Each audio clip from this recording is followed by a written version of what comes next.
Shalom, bien-aimé de Dieu. Je te salue dans le nom précieux de Jésus-Christ, notre Seigneur, qui t'a accordé le souffle de vie ce matin. Ce matin, nous voulons encore nous baser sur la parole de Dieu. Mon bien-aimé, la foi rend toutes choses possibles en Christ. Je sais que tu le sais. Mais parce que tu le sais, il est important que nous puissions nous le rappeler. Et ce matin, j'aimerais me baser sur la parole de Dieu dans Marc chapitre 9,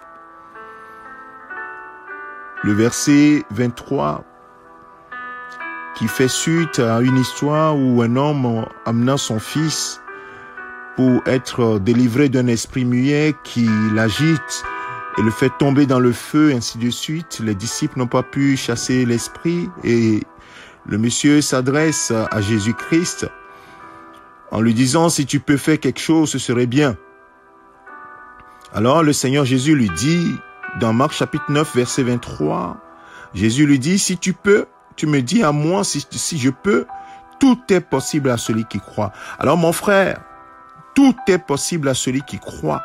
La Bible dit qu'aussitôt le père de l'enfant s'écria en larmes, je crois, Seigneur, viens au secours de mon incrédulité. Ce matin, ce à quoi j'aimerais baser mon exhortation, c'est que nous devions abandonner l'incrédulité, le doute.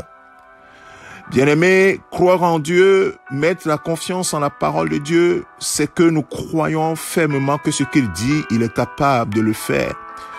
Et il fait ce qu'il dit. Il est fidèle. Il est tout-puissant. Rien ne lui est impossible. Donc le problème est à notre niveau. Est-ce que tu crois? Souvent nous crions, oui, je crois. Mais en fait, nous disons, Seigneur, si tu peux faire quelque chose, il peut faire quelque chose. Et tout est possible si tu crois. Alors, Jésus-Christ va dire la même chose dans Marc chapitre 16, à la fin de son ministère, lorsqu'il va donner l'ordre à ses disciples d'aller de prêcher la bonne nouvelle partout dans le monde entier. Il a dit, voici les signes qui accompagneront ceux qui auront cru. Donc, tout est basé toujours sur la foi, l'assurance, cette ferme assurance en la parole, en ce que Jésus dit. En mon nom, ils chasseront les démons. En mon nom, ils feront telle chose ou telle chose. Et en mon nom, ils imposeront les mains aux malades et les malades seront guéris. Bien-aimé de Dieu, je te lis le texte. Il dit, voici les signes qui accompagneront ceux qui auront cru en mon nom. Ils pourront chasser les démons, parler de nouvelles langues, attraper des serpents, et s'ils boivent quelques breuvages mortels, celui-ci ne leur fera aucun mal. Ils imposeront les mains aux malades et ceux-ci seront guéris. Oui, la foi te transporte dans le domaine du surnaturel de Dieu où tout devient possible. Alors mon frère, bâtis ta foi sur la parole de Dieu, sur une assurance ferme dans la parole de Dieu. Oui, cette foi-là vient de ce que l'on entend, ce que l'on entend vient de la parole de Christ. Romains 10 et 17.